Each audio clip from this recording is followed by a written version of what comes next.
সাতক্ষীরা সাবেক সংরক্ষিত নারী আসনের সংসদ সদস্য রিফাত আমিনের ছেলে সাফায়াত সরোয়ার রুমনকে মাদক ও অস্ত্রসহ আটক করেছে যৌথ বাহিনী।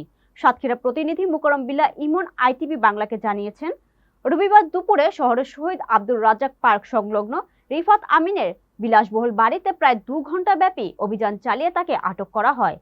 অভিযানটির নেতৃত্ব দেন সেনাবাহিনীর সাতক্ষীরা ক্যাম্পের মেজর ইফতেখার আহমেদ। সাফায়াত আশাশুনি কাদাকাটি গ্রামের মৃত রুহুল আমিনের ছেলে।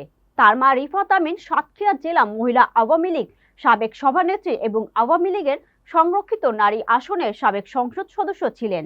যৌথ বাহিনীর অভিযান চলাকালে রুমন তার দোতলা বাড়ি থেকে লাফিয়ে নিচে নেমে পালানোর চেষ্টা করে। তাকে তাৎক্ষণিকভাবে আটক করতে সক্ষম হয় যৌথ বাহিনী। রুমনের আটকের পর তার বাড়িতে ব্যাপক তল্লাশি চালানো হয় এবং সেখান থেকে বিপুল পরিমাণ মাদক ও অস্ত্র উদ্ধার করা হয়।